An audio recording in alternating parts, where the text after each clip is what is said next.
अस्सलाम वालेकुम रहमतुल्लाह।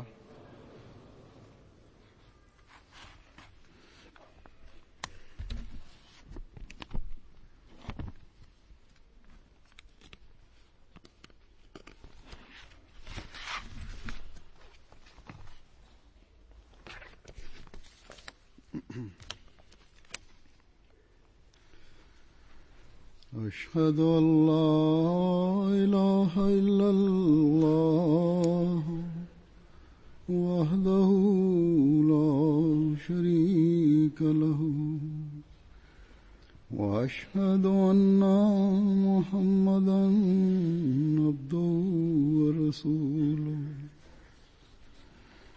أما بعد فأعوذ بالله من الشيطان الرجيم بسم الله الرحمن الرحيم الحمد لله رب العالمين الرحمن الرحيم مالك يوم الدين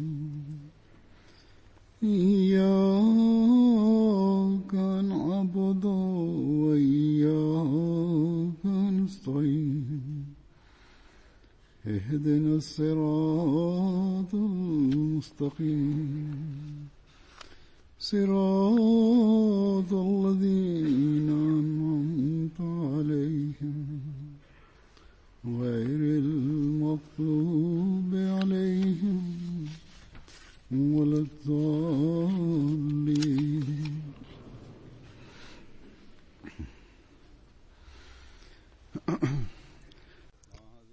I dërguari i Allahut sallallahu alaihi wa alihi wasallam kishte parathënë se profetizmi do të mbetet në ju për aq sa e do Zoti i Madhërisëm. Pas ti do të vendoset kalifati në rrugën e profetizmit, pra që do të ndiqte rrugën e profetit. Ai nuk do të kishte interesa vetjake, por do të ishte i angazhuar për ta quar përpara misionin e profetit.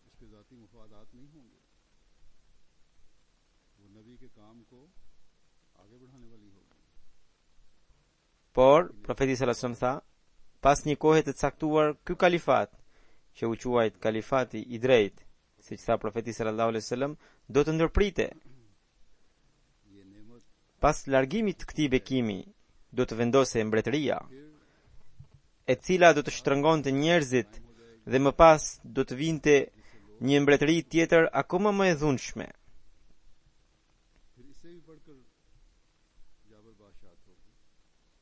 Pastaj Allahu i Madhërisëm do të tregonte mëshirë dhe do të rivendose kalifati në rrugën e profetizmit. Pra, kalifati ala minhaj nubuwat, khilafat ala minhaj nubuwat. Në historinë e Islamit shohim se mbretër të ndryshëm musliman pra e kanë quajtur veten kalif.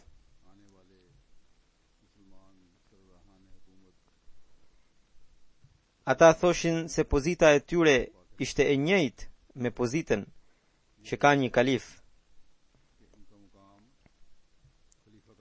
Megjithatë, pjesa dërmuese e muslimanëve i quan kalif të drejtë vetëm 4 kalif të parë. I quan kalif të drejtë vetëm 4 kalifët e parë që erdhen pas të dërguarit të Allahut sallallahu alaihi wasallam.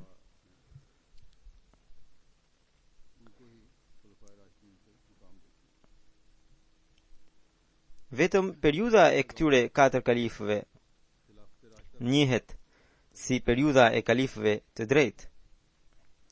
Ata ishin të udhëzuar dhe udhëzues, të cilët e udhëhoqën umetin ashtu siç e kishin parë të dërguarin e Allahut sallallahu alaihi wasallam duke udhëhequr, siç i porosiste Kurani famlart.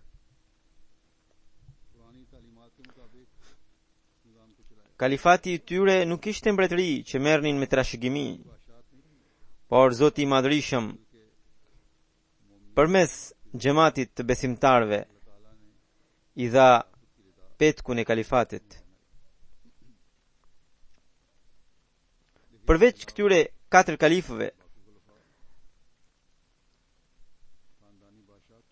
ata që erdhen më vonë, vendosën dhe e vijuan mbretërinë e trashëguar.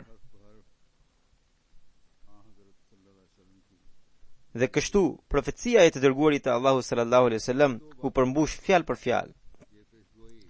Nëse 2 pjesët e para të kësaj profecie u përmbushën fjalë për fjalë, edhe fjala e fundit e saj e thënë nga udhëheqësi ynë Hazret Profeti Muhammed sallallahu alaihi wasallam duhet përmbushur pa gabushëm.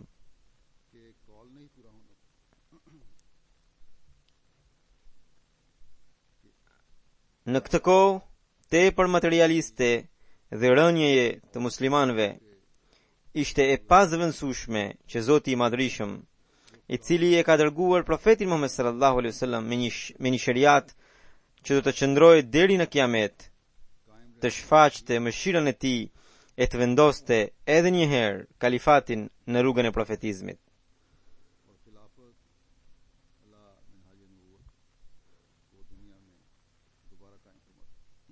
Ne Ahmedianët besojmë fuqimisht se Allahu i Madhërisëm dërgoi mëshirën e tij në përputhje me premtimin e tij të bërë me profetin Muhammed sallallahu alaihi wasallam dhe duke përmbushur fjalën e udhëheqësit ton, ka vendosur kalifatin në rrugën e profetizmit nëpërmjet Mesihut të premtuar dhe Imam Mehdiut.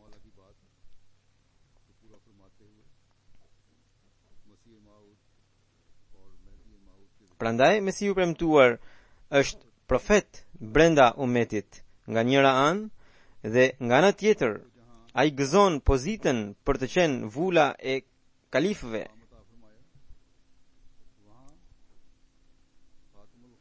Tashmë kalifati i profetit Muhammed sallallahu alaihi wasallam do të rrjedh nëpërmjet shërbëtorit të tij të sinqert dhe vulës së kalifëve.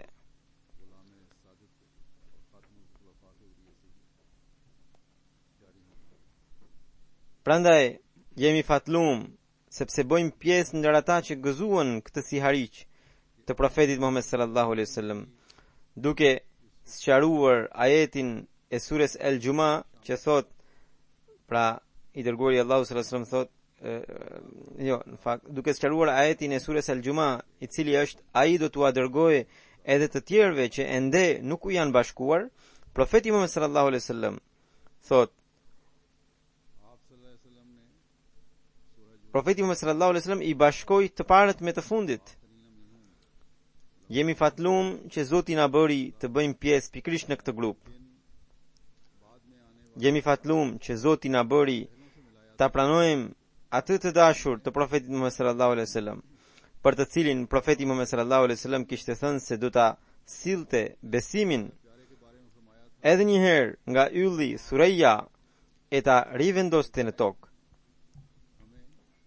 Allahu i Madhërisëm në dha mundësi t'i përcjellim selam atij Imam Mehdiu, për të cilin na porositi i dërguari Allahu sallallahu alaihi wasallam. Përveç kësaj, Allahu i Madhërisëm na dha mundësi ne Ahmedianëve bejtbërës të bëjmë edhe bejtin e kalifatit që u nis pas Mesihut të premtuar alayhi salatu wassalam.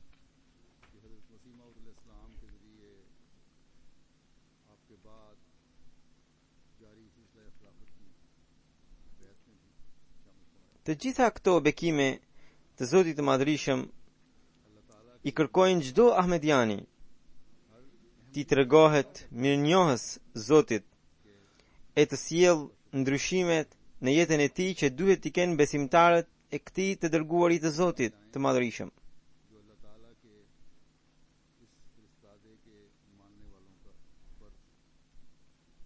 Vetëm atëherë mund ta përmbushim detyrimin e bejtit. Mesihu premtuar dhe Imam Mehdiu kishte si mision që ta sillte besimin nga Thuraya e ta rivendoste në tokë, e ti mbushte zemrat e besimtarëve të tij me të. Çdo ahmedian, padyshim, është dëshmitar i faktit se ai e ka kryer me sukses këtë mision.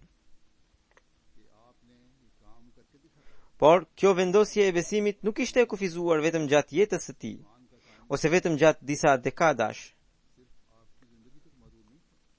I dërguari Allahu sallallahu alaihi wasallam, pasi e bëri profecinë e rivendosjes së kalifatit në rrugën e profetizmit, heshti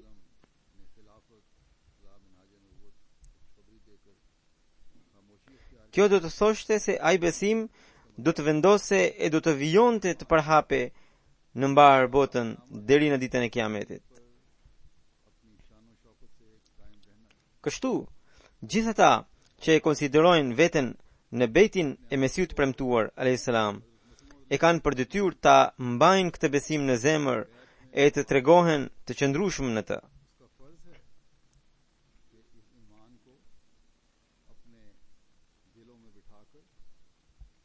Ata e kanë për detyrë ta pasqyrojnë këtë besim e ta përhapin atë në çdo skaj të botës e të vendosin njëshmërinë e Zotit, duke qenë të lidhur fort me sistemin e kalifatit të nisur pas Mesiut të premtuar alayhis salatu wassalam.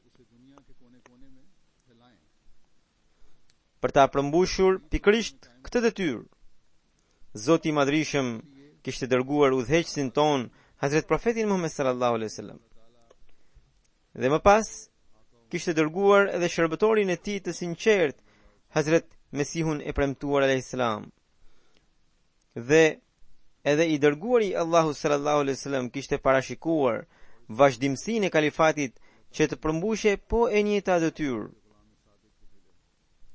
Për këtë arsye, Mesiu premtuar alayhis salam, duke na dhënë si profeci lajmin trishtues të largimit të tij nga kjo botë, na dha edhe si hariqin duke thënë: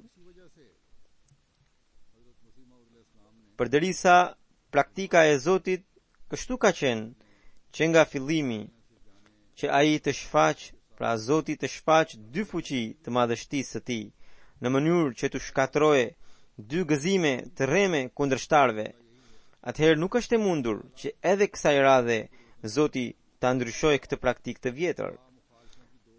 Mesiu premtuar selam vijon sepse është e domosdoshme për ju ta shihni edhe fuqinë e dytë të madhështisë së tij.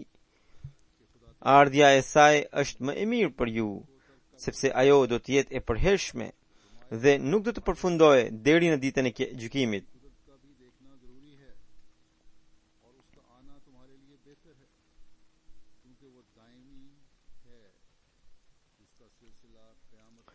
Pra, Allahu i Madhrishëm e ka shfaqur fuqinë e dytë të madhështisë së tij pas Mesiut të premtuar alayhis salam, me qëllim që ta vendos besimin në tokë.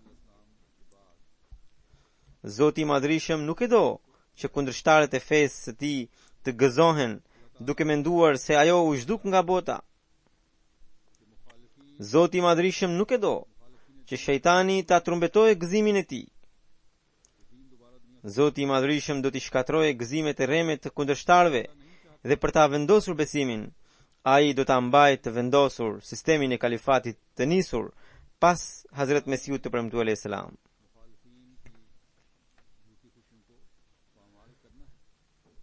Por Zoti i Madhrishëm i ka obliguar edhe ata që pretendojnë të qëndrojnë të lidhur me këtë kalifat që të bëhen ndihmtar të kalifatit për ta vendosur besimin në botë dhe duke e marrë parasysh beslidhjen pa bejtin që bën të marrin vendimin fuqimisht që do ta mbrojnë edhe besimin e vet dhe do të ndriçojnë edhe të tjerët me dritën e besimit.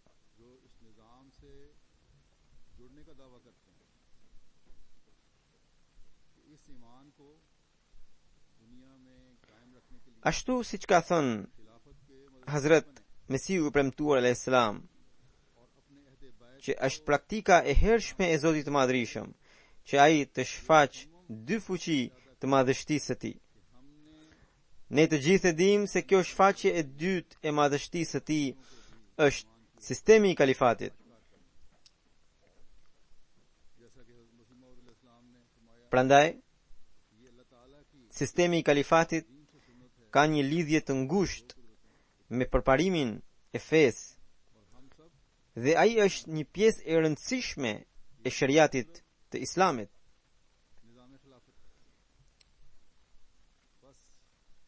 Përparimi i fesë kurse nuk mund të ndodhë pa kalifat. Uniteti i xhamatit kurse nuk mund të qëndrojë pa kalifat.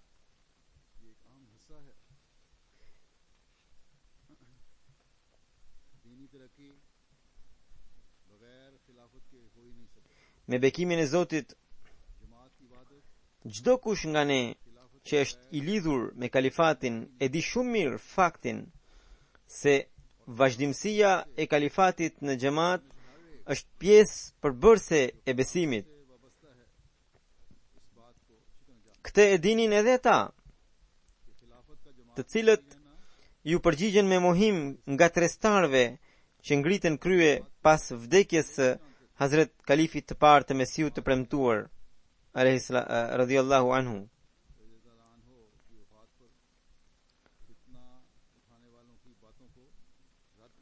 Ata e dinin se ata donin të qëndronin të lidhur me kalifatin. Ata e dinin se pa qenë të lidhur me kalifatin, nuk do të ruanin dot besimin e vet. Lavdia është e Allahut, që fal sakrificave të tyre, fal qëndrueshmërisë së tyre në besim. Shumë kush nga ne sot, si pasardhës i tyre, gëzon bekimin e sistemit të kalifatit.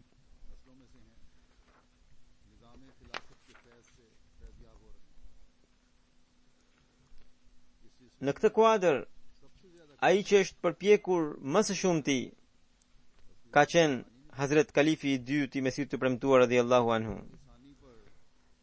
Ata që ngritën akuza kundër tij kishin thurur akuza të rënda, por ajo që buronte nga zemra e Hazret Kalifit të dytë është e papërshkrueshme.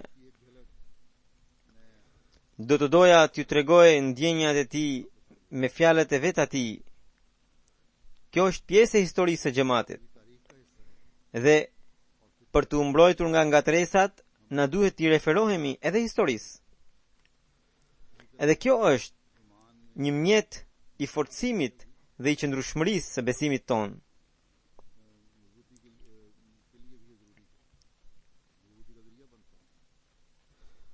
Hazret Kalifi i dytë i Mesiut premtuar radhiyallahu anhu thot: e thirra Molvi Muhammad Ali Sahibin, pra Molvi Muhammad Ali Sahibi i cili ishte në krye të atij grupi që donte ta ndërprite kalifati. Thot Kalifi i dytë, e thirra Molvi Muhammad Ali Sahibin në shtëpinë ku ndroi jetë Hazret Kalifi i parë i Mesiut premtuar radhiyallahu anhu dhe i thash: mos shkaktoni asnjë grindje në lidhje me kalifatin duke thënë të jetë kështu apo të jetë ashtu. Kufizoni mendimet tuaja për zgjedhjen e një kalifi i cili të mbrojë interesat e xhamatit, të përpiqet për përparimin e Islamit. I thash Molvi Sahibit, pra Kalifi i dytë thot, i thash Molvi Sahibit, për sa i përket çështjes personale, unë mund t'i sakrifikoj ndjenjat e mia për hir tuajin. Por kur është pyetja për parimet, do t'jemi detyruar. Parimet nuk mund të shkelen në asnjë mënyrë. Ne e kuptojmë kalifatin si një çështje të fesë dhe ekzistencën e tij e quajmë të domosdoshme. Por as ju nuk mund ta quani kalifatin të palejueshëm, sepse sapo ka ndruar jetë ai kalif në dorën e të cilit ju e kishit bërë bejtin dhe pas vdekjes së tij nuk mund të pretendoni se keni fituar pavarësinë nga kalifati.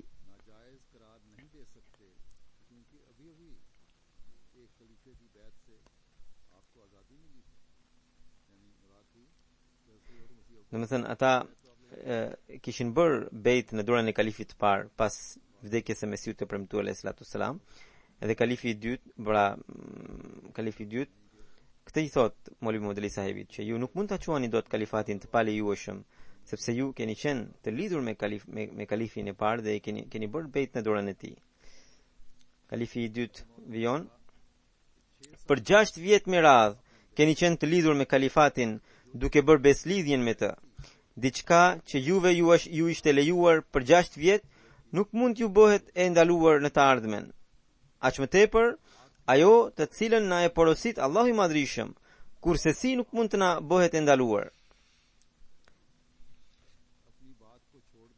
E pra, ka një dallim midis jush, thot kalifi i dytë Molvi Muhammad Ali Sahibit. E pra, ka një dallim midis jush dhe nesh. Nëse ju hiqni dorë nga kërkesa juaj, do t'ju mbetet ta pranoni atë që e keni pranuar deri më tani. Pra, kalifatin. Por nëse ne do të heqim dorë nga kërkesa jon, na duhet të heqim dorë nga ajo që është pjesë e besimit dhe bindjeve tona, kundër të cilave asnjëherë nuk kemi vepruar. Prandaj, thot kalifi i dytë, prandaj drejtësia dhe sinqeriteti ju kërkon që ta ndiqni rrugën që keni ndjekur deri më sot dhe mos na detyroni ne të veprojmë kundër fesë dhe parimeve tona. Për sa i përket pyetjes se kush do të jetë më i dobishmi për përparimin e xhamatit dhe për ngritjen e fesë islame, ne jemi gati të pranojmë si kalif atë për të cilin ju do të bini dakord. Pra, i tha kalifi i dytë Molvi Muhammad Ali Sahibit. Ai vijon. Kalifi i dytë thot: me bekimin e Zotit të Madhrishëm, shumica e antarëve të xhamatit dëshironte të vijonte sistemi i kalifatit, sepse ata e kishin përpara porosin shumë të qartë të Hazret Mesiut të premtuar alayhi salatu wassalam. Kur kjo mbledhje u zgjat paksa dhe Molvi Muhammad Ali Sahibi vijoi të këmbëngulte, njerëzit përjashta filluar t'i binin derës më fort dhe bërtisnin: merrni vendimin sa më shpejt dhe pranoni betin ton. I thash Molvi Sahibit: dyshimet tuaja ju a kam larguar. Tani pyetja juaj duhet të jetë se kush do të jetë kalifi, e jo nëse duhet të vijoj kalifati apo jo. Pra, i tha që pyetja juaj duhet të jetë se kush do të jetë kalifi dhe nuk duhet të jetë se a duhet të vazhdoj kalifati apo jo. Kalifi i dytë thot: duke mu përgjigjur mua, Molvi Sahibi më tha: e di se kush do të jetë kalifi dhe prandaj ti po insiston kaq shumë. Por i thash, nuk e di fare se kush do të jetë kalifi. Unë do të bëj bejtin e atij të cilin ju do ta zgjidhni si kalif.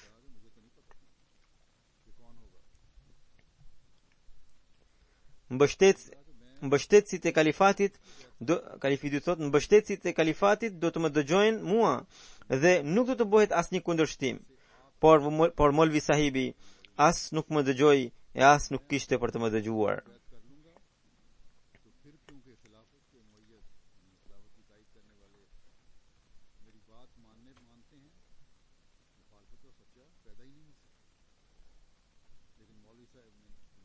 Hazret Kalifi i dytë i Mesiut të premtuar radhiyallahu anhu vijon. I thash Molvi Sahibit: për paragjykimet ndaj meje që ju i përhapni, sikur t'u tregoja zemrën time se cila është e vërteta, unë po bëj sakrificën që kam mundësi ta bëj. Pas kësaj bisede, kur detyrimisht e hapën derën, përjashta prisnin antarët e xhamatit.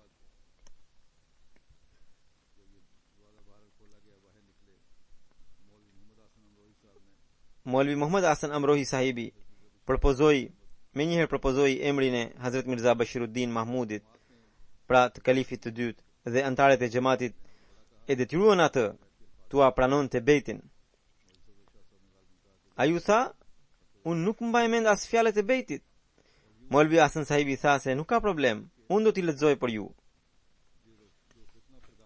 Kështu, gjatë zgjedhjes së kalifit të dytë, Zoti i Madhrishëm, duke përmbushur profetësinë e profetit Muhammed sallallahu alaihi wasallam, i bëri nga trestarët të dështonin dhe kalifati në rrugën e profetizmit pas Mesiut të premtuar për herë të dytë erdhi në jetë.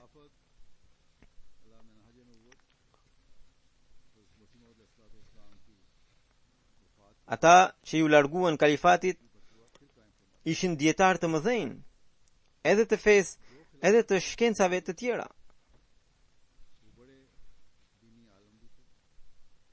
Ata ishin të shkolluar, me përvoje, madje edhe të pasur. Përveç kësaj, ata e kishin në kontroll gjithë thesarin e xhamatit. Megjithatë, humbën e dështuan vijueshmërisht.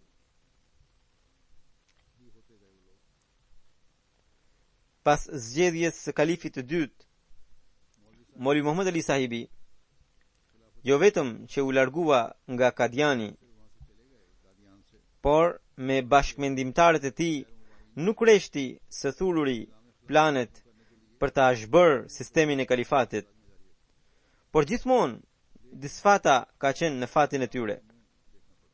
Kjo sepse premtimi i Zotit të Madhrishëm ishte për vazhdimsinë e kalifatit. Kur këta njerëz po largoheshin nga Kadiani duke mos pasur sukses në asnjë plan të tyre dhe duke marrë gjithçka nga thesari i xhamatit dhe duke treguar godinën e shkollës Talim Islam, bërtisnin e thoshin: brenda 10 vitesh këtë godinë do ta zaptojnë hindut e të krishterët. Pra, kështu ata hidhnin parulla, pra thoshin, pretendonin, edhe u larguan potershëm nga Kadiani. Por shikoni se me çmadhështi Zoti i Madhrishëm përmbush premtimet e tij dhe me çbesnikëri përmbush fjalën e profetit Muhammed sallallahu alaihi wasallam.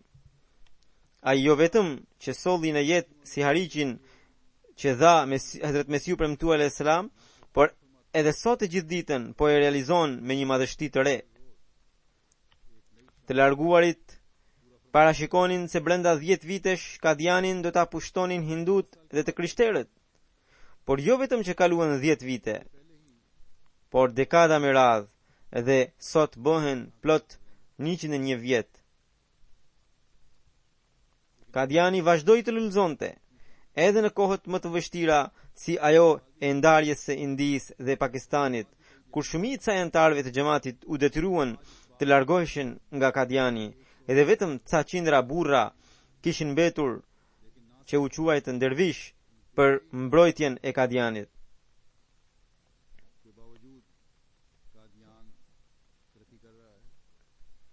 Tani më atje po ndërtohen godina me parametra moderne.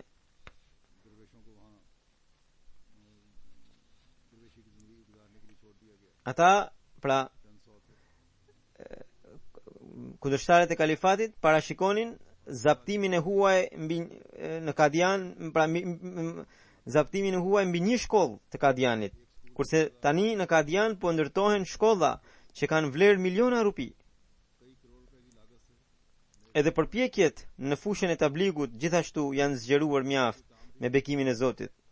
Jo vetëm në Kadian, tashmë në shumë vende të botës kemi godina shumë katëshe që sigurojnë bindshëm dëshmin se Zoti i Madhrishëm e mbështet xhamatin musliman Ahmedia të udhëhequr nga kalifati.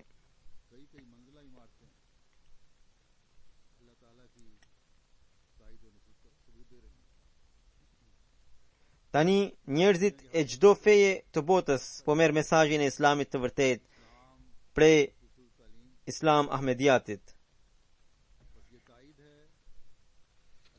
Kështu që për ditë po shohim pamje mbreslëndse të mbështetjes së Zotit të Madhrishëm ndaj kalifatit Ahmedia.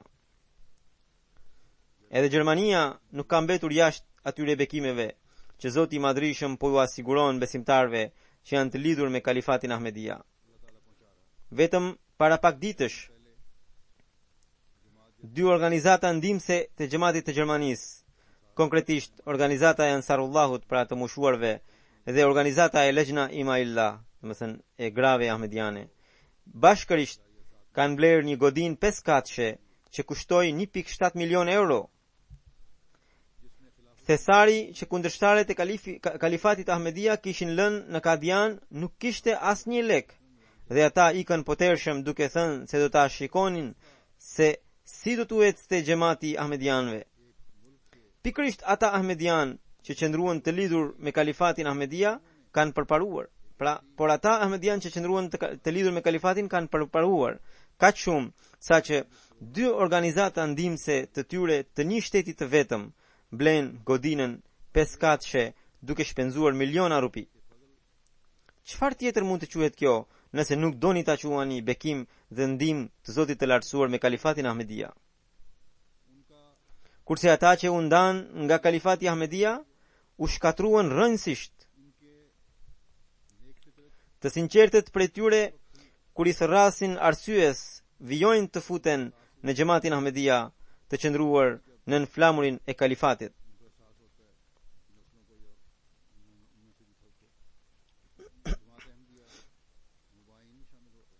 Përveç kësaj, sot përhapja e mesazhit të Islamit në mbar botën po bëhet vetëm përmes kalifatit Ahmedia. Në kohën kur Islami i bëhen sulme qëndruese, është vetëm xhamati Ahmedia që po ja tregon botës fytyrën e bukur të Islamit. Kjo pikërisht është arsyeja që Zoti i Madhrishëm vet po e tregon vërtetësinë e kalifatit Ahmedia në mbar botën. Ka plot ngjarje befasuese që tregojnë se si Zoti i Madhrishëm drejton zemrat e njerëzve që ata të kuptojnë vërtetësinë e Ahmediatit e të shohin mbështetjen dhe ndihmën e Zotit me kalifatin. Pra, Zoti nuk zbulon vetëm vërtetësinë e xhamatit, por edhe mbështetjen dhe ndihmën e tij ndaj kalifatit.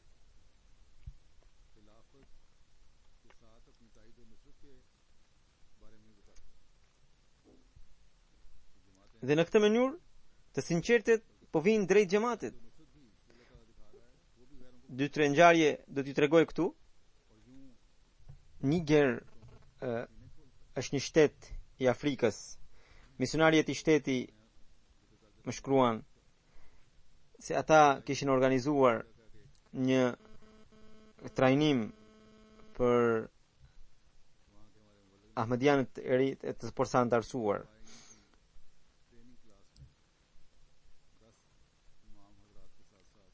Aty erdhi një kryeplaku i një fshati, të cilin misionari i xhamatit i tha që ky kamp është për imamdharët, pas keni ardhur edhe ju. Ai tha se po, unë erdha sepse i kam thënë imamit të fshatit tim që të shkojmë në këtë kamp, por ai më refuzoi duke thënë se imami Sunni, i cili ishte Wahabi, i kishte thënë se Ahmedianët janë qafir, edhe unë nuk vi dot. Edhe unë mendova se si ka mundësi që Ahmedianët të jenë qafir. Nëse është kështu, atëherë unë i kam lejuar të bëjnë këtë kamp, atëherë unë po bëj mëkatin e 2 fisht. Kryeplaku tha se nga ky mendim u shqetësova tej mase, edhe mbrom jam lutur shumë Zotit që Zoti të më falë dhe të më udhëzojë. Tani shikoni se ky kryeplak jeton në një fshat, mbase nuk është dhe aq i arsimuar, por sa i sinqert është. Dhe prandaj se Zoti i Madhrishëm i udhëzon të sinqertët. Ai thotë se gjatë natës jam lutur shumë. Edhe thotë se atë natë kam parë në ëndër që edhe thotë duke u betuar në emër të Zotit. Thotë se kam parë në ëndër që nga qielli zbritën yjet dhe hëna në tokë. Unë i shoh, thot, nga afër, por i shoh se ato nuk kanë dritë. Pa pritmas nga qielli zbret një njeri me veshje të bardhë, dhe sapo të zbret ai në shtëpinë, pra në shtëpinë time ky thot, shtëpia u ndriquan edhe yjet dhe hëna. Atëherë thot në ëndër mungulit se ky është një personalitet ahmedian. Edhe thot që unë dola përpara dhe e pyeta, jeni misionar i ahmedianëve apo kalifi i tyre? Edhe më doli gjumi. Misionari i xhamatit që më shkruan thot që kur ai ja tregoj këtë ëndër, i tregoj fotografit e kalifëve të xhamatit. Dhe ai duke vënë gishtin në fotografin time, tha vazhdimisht betohen në emër të Zotit, duke thënë pasha Allahun. Pikërisht ky është ai që zbriti në shtëpinë time nga qielli. Pastaj nga Gambia, Amir Sahibi shkruan se në një fshat që quhet Asamba Mumbai, Ahmedianët shkuan për ta përhapur xhamatin, u lexuan kushtet e bejtit, u dërguan mesazhin e Imam Mehdiut. Kryeplaku dhe drejtori i zhvillimit të fshatit me njëherë thanë se ne kemi dëgjuar më parë para profecinë e ardhjes së Imam Mehdiut, dhe që kur kemi kontakt me Ahmedianët, e kuptuam se Ahmedianët janë muslimanë të vërtet. Vetëm ata e kanë forcën e kalifatit, e cila do t'i lidhë të gjithë në një fije. Amir Sahibi thosë se kur atyre u treguam fotografinë e kalifit, pra fotografinë time,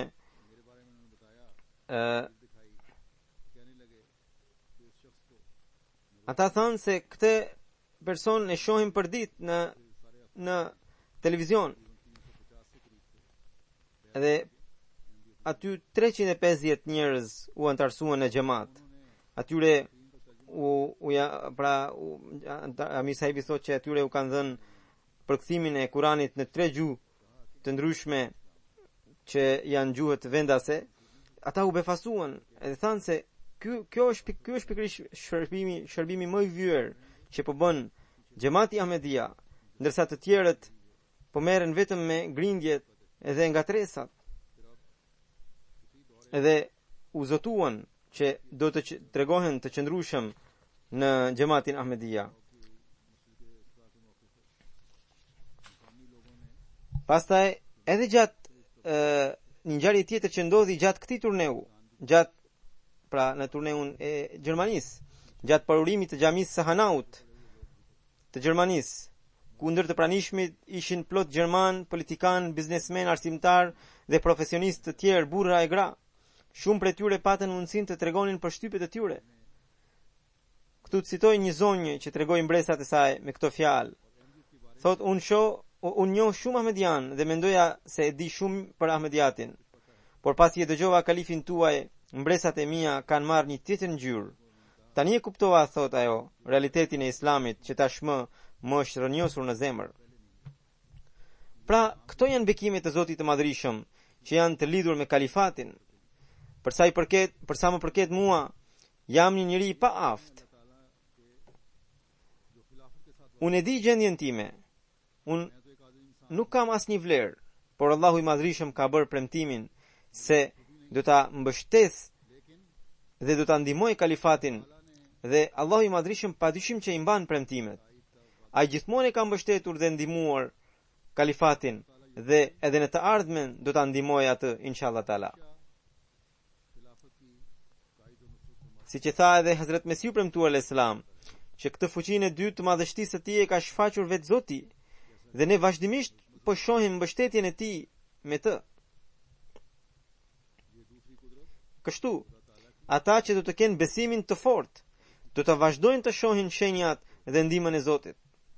Prandaj, vazhdoni të forconi besimin tuaj pa rreshtur. Forcojeni lidhjen tuaj me kalifatin Ahmedia dhe kushtojeni rëndësi detyrës që u përket atyre që do ta gëzonin bekimin e kalifatit. Në periudhën e parë të Islamit, muslimanët u privuan nga bekimi i kalifatit atëherë kur ata i dhanë përparësi anës materiale. Por tani, inshallah taala, këtë bekim Allahu do ta vijojë, por prej tij do të privohen gjithë ata që nuk përmbushin premtimin për t'i dhënë përparësi besimit mbi botën. Ata që nuk do të përmbushin kushtet që u kërkon Zoti i Madhërisëm në këmbim të bekimit të kalifatit, do të privohen nga ky bekim.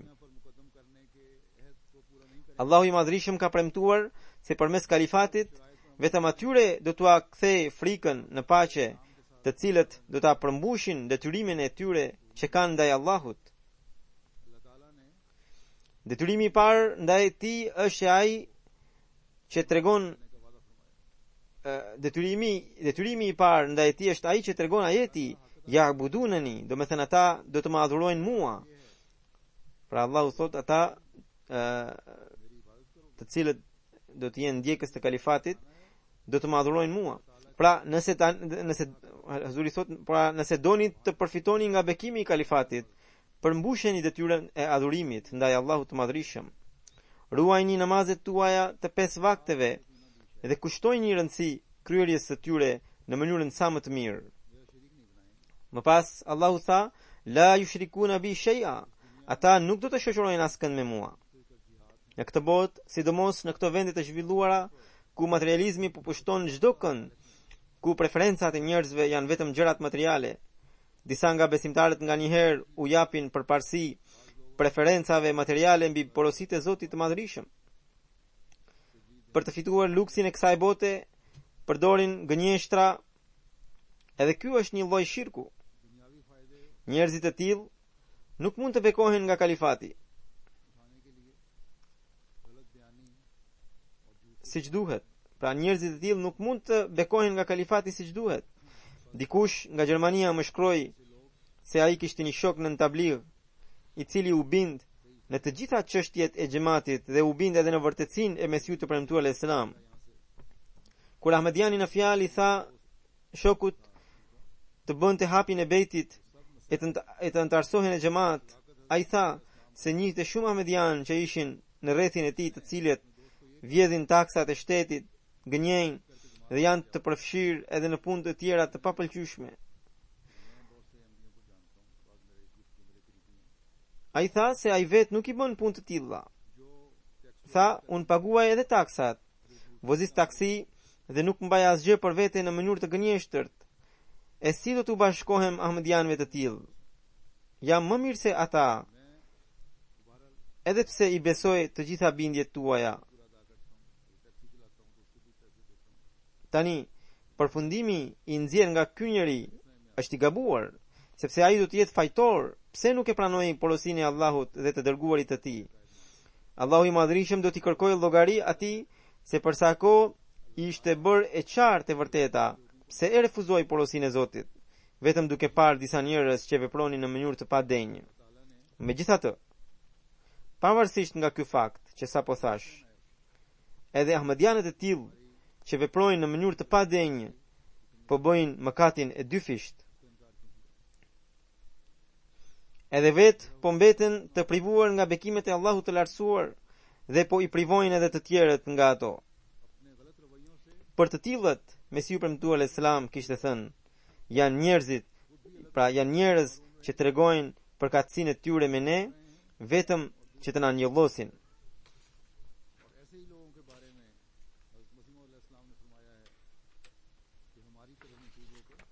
Kështu që njerëzit që tentojnë ta njollosin emrin e Mesiut të premtuar al-Islam, çfarë dobi do të kenë prej bekimeve të kalifatit që u nis pas tij?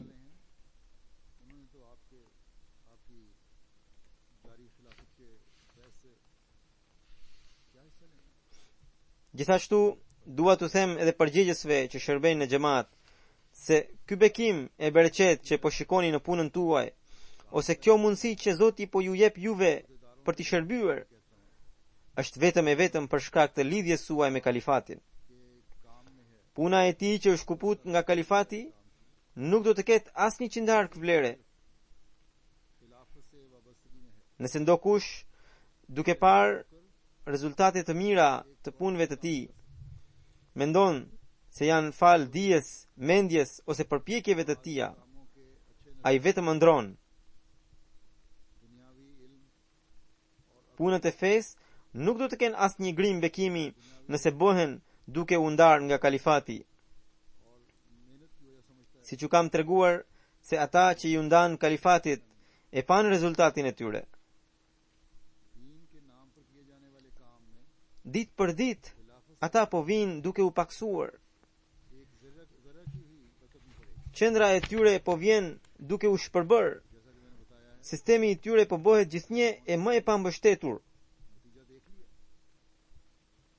Prandaj, bekimet e Allahut të Madhërisëm dhe rezultatet e mbara që ju po i shikoni janë për shkak të dashurisë dhe bindjes suaj ndaj kalifatit.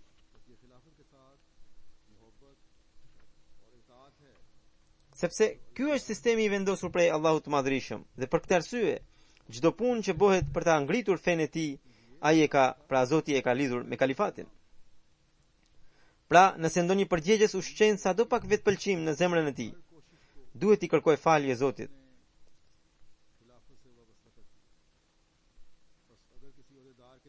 Në përparimin e xhamatit musliman Ahmedia nuk luan rol as dija e dietarëve, as mendja e mendarëve, e as zeja e zejtarëve. Në xhamat, nëse dietarët nga dija e tyre, nëse mendarët nga mendja e tyre, dhe nëse profesionistët nga profesioni i tyre po shohin rezultate të jashtëzakonshme në përpjekjet e tyre, kjo është vetëm fal bekimit të Zotit të Madhërisëm dhe lidhjes suaj me kalifatin. Sepse Zoti ju ka premtuar këto rezultate dhe ai po i mban premtimet.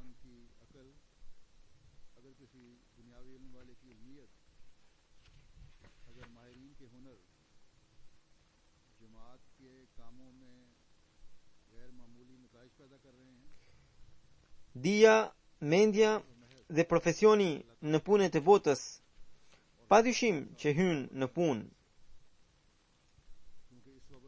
Por, antarëve të xhamatit për të pasur sukseset e larta, sidomos në çështjet e xhamatit, u duhet t'i nënshtrohen kalifatit.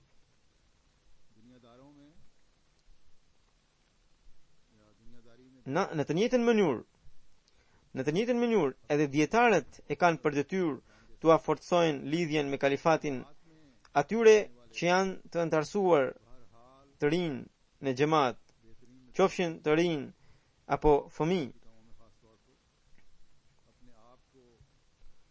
Ata që nuk e kanë kuptuar ende rëndësinë e kalifatit, dietarët duhet t'u tregojnë. Po ashtu, edhe përgjegjësit e kanë këtë detyrë. Nganjëherë disa përgjegjës zgjidhen, marrin përgjegjësinë e tyre, por nuk dinë asgjë rreth fesë. Përgjegjësinë e tyre ata e kujtojnë sikur të jetë një punë e kësaj bote. Edhe mua, kur disa njerëz më thonë, kam këtë pozitë, kam atë pozitë, gjithmonë u them, mos thoni pozitë, mos quani pozitë, por shërbim.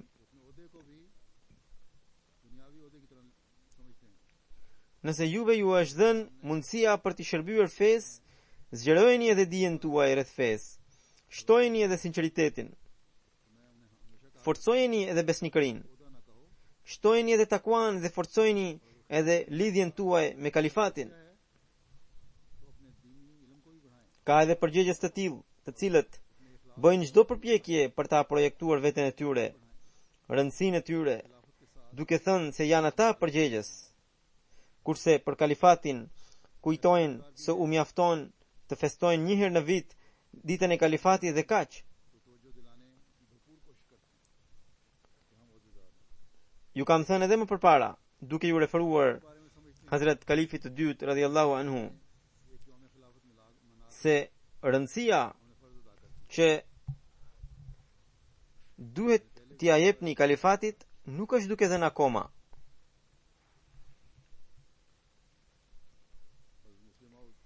Tani, pasi që ju kam tërhequr vëmendjen, keni filluar të mbani fjalime për pra në xhalsa për rëndësinë e kalifatit, por ka nevojë që të ngulitni tek antarët e xhamatit që ata të dëgjojnë fjalët e kalifit të kohës dhe të veprojnë sipas tyre, të forcojnë lidhjen e tyre me kalifatin. Ata që e kuptojnë këtë pikë ndjejnë një ndryshim të jashtëzakonshëm në veten e tyre. Ditët e fundit Mbi 100 të rinj të grup moshave të ndryshme erdhen nga Kanadaja dhe mbi 200 nga Amerika dhe më takuan në Londër. Ndërta ishin edhe të sapo antarësuar. Qëndruan 3 ditë edhe pas kësaj periudhe përshtypjet e tyre ishin befasuese. Ata shfaqnin një sinqeritet e besnikëri aq të çuditshme saqë befasoheshe duke i parë. Këto përshtypje ata i shprehen edhe pasi u kthyen në vendet e tyre. Shprehen vullnetin dhe vendimin e tyre për ta ndryshuar veten, për të qenë më të përkushtuar në namazet dhe zotuan që do të qëndrojnë vazhdimisht të lidhur me xhamatin. Zotuan që do ta forcojnë lidhjen e tyre me kalifatin. Përpara këtij takimi, ata nuk kishin në dijeni rreth lidhjes që duhet ta kishin me kalifatin dhe as nuk kishin përvojë. Është e vërtetë që me takime personale krijohet një lidhje e ndërsjellë midis antarëve dhe kalifit, por edhe dietarët dhe përgjegjësit e xhamatit në raste të ndryshme duhet ta nënvizojnë para antarëve rëndësinë e kalifatit. Në këtë mënyrë do të forcohet besimi dhe ata do të fitojnë një gjallëri. Përgjegjësit në emër të kalifatit bëjnë përpjekje për të treguar rëndësinë e pozitës së tyre, duke u thënë jam përfaqësuesi i kalifit. Ndër përgjegjësit e tillë ka edhe burra, ka edhe kryetare të grave. Por këta nuk e ngulitën rëndësinë e kalifatit tek antarët siç duhet ta ngulitnin. Përgjegjësit e tillë po të përpiqen për ta treguar rëndësinë e kalifatit dhe për ta forcuar lidhjen e antarëve me kalifatin, do të gëzojnë rëndësi edhe për vete. Pra, kjo është detyra e dietarëve. Të gjithë duhet të bëhen krahët e kalifit të kohës. Qofshin misionar, qofshin përgjegjës, qofshin të diturit e fesë. Veproni duke ju nënshtruar kalifit të kohës dhe për këtë këshillojini edhe të tjerët. Është gabim të mendoni se ju mjafton të tërhiqni rëndësinë ndaj kalifatit vetëm një herë antarëve të xhamatit. Këshilla dhe rrëfimi i lidhjes ndaj kalifatit duhen përsëritur vazhdimisht. Në një fjalim të xumas, Hazrat Kalifi i dytë i Mesiut të premtuar radhiyallahu anhu misionarëve dhe dietarëve të xhamatit u kishte dhënë një këshill shumë të rëndësishme. Ai tha, çdo besimtar që ndjen dhimbje ndaj fesë dhe sinqeritet ndaj xhamatit, çdo kush që e do që xhamati i Zotit të Madhërisëm të shquhet anë mban botës dhe Islami edhe një herë të gëzohet të njëjtin nder që kishte gëzuar në kohën e profetit Muhammed sallallahu alaihi wasallam. Çdo kush që do që përpjekjet e Mesiut të premtuar alayhis salam për këtë punë të mos shkojnë kot, e ka për detyrë të bashkëpunojë ditë e natë me kalifin dhe të qëndrojë i angazhuar për ta përmirësuar xhamatin.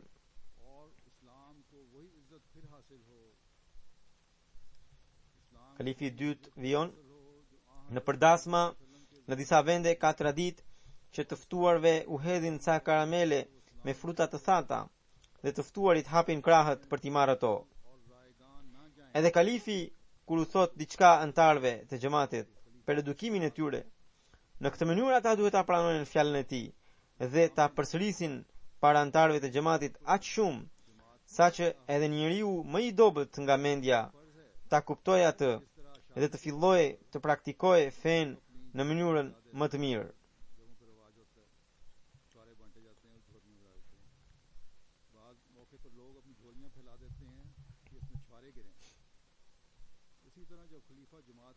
Allahu i bëft antarët, dietarët dhe përgjegjësit e xhamatit që ata jo vetëm të dëgjojnë fjalët e kalifit, por edhe të veprojnë sipas tyre. Të mos bëhen si ata që mendojnë se e kanë kryer përgjegjësinë vetëm duke festuar ditën e kalifatit, duke treguar besnikërinë e tyre ndaj tij apo duke uruar për ditën e kalifatit. Allahu i madhrishëm na bëft që ne ta mirëmbajmë bekimin e kalifatit ashtu siç e do ai.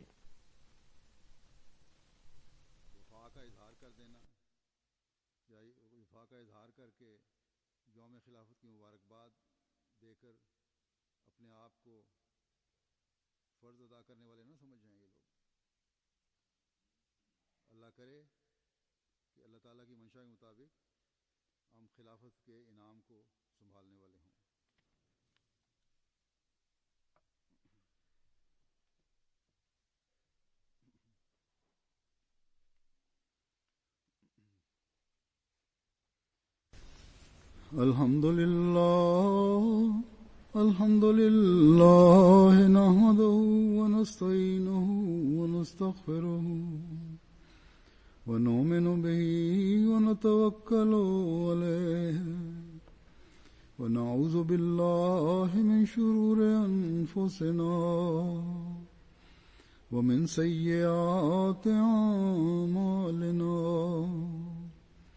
من يهده الله فلا مضل له ومن يضلل فلا هادي له ونشهد أن لا إله إلا الله ونشهد أن محمدا عبده ورسوله عباد الله رحمكم الله إن الله يأمر بالعدل والإحسان وإيتاء ذي القربى وينهى عن الفحشاء والمنكر والبغي يعظكم لعلكم تذكرون اذكروا الله يذكركم وادعوه يستجب لكم ولذكر الله أكبر.